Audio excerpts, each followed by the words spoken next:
So guys, magro-room tour ako. Ito yung number namin, 2306. And pag open ni bossing ng door, ito yung makikita nyo.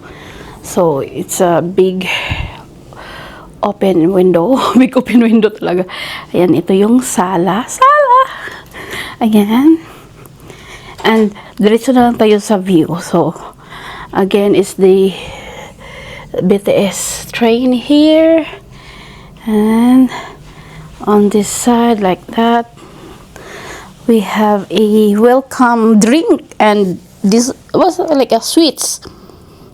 Ayan siya. What's this one? Red wine? Or champagne? I don't know. Ito is the... Di ko alam. Lok chop. Lok chop. It's a treat. Sweet.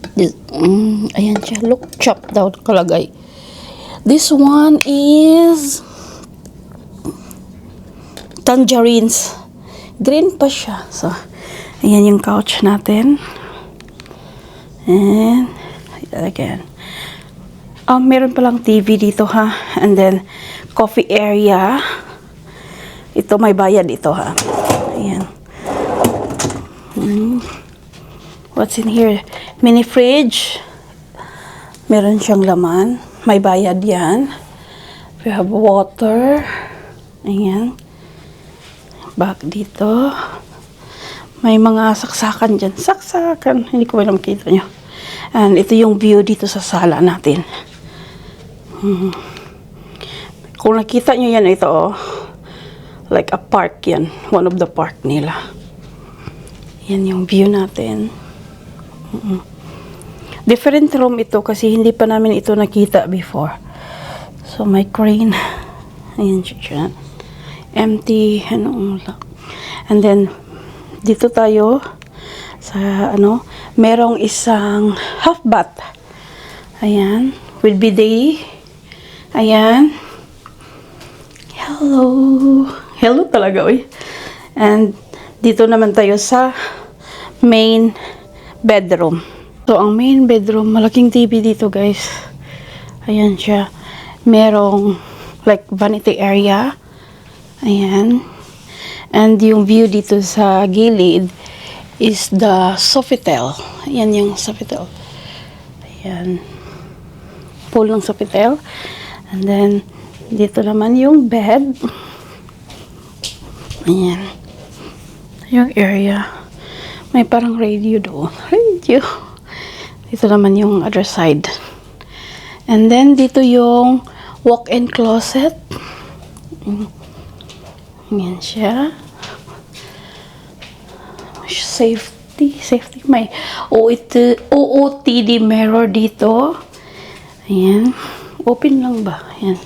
And then, dito yung main bath. May ito ha, door kung pwede close. So, ayan. Ayan. His and hers na sink. Big mirror. Yung mga amenities. Hair dryer. Ayan. Ayan, mga... Ang ganda ba? Kasi full size talaga sila dito. Full size. And may OOTD mirror din dito. Ayan. So, may dito na area. Chink. And then dito yung ito yung gusto ko. Yung separate yung shower, separate yung toilet. Ayan, dito sa main bath. Ayan, hair, ano ba? Rain shower. And, yung toilet. May naman, i-up and down mo lang yung So, para i-close mo yung core. Ayan. Ayoko lang ha. Ayan. Ayan. Yung bathtub kanina. Ayan, kasi dapat i-close mo pag naligo or nag-CR. Kasi kitang-kita kayo doon. Yung train. Talaga yung train. Ayan. So, ayun na guys, ang room tour ko. Ilagay ko lang sa title kung anong klaseng room ito. Kasi, di ba, different name yan sila. So, shukran for watching guys. Please don't forget to like, subscribe. I'll see you on the next one guys. Bye-bye!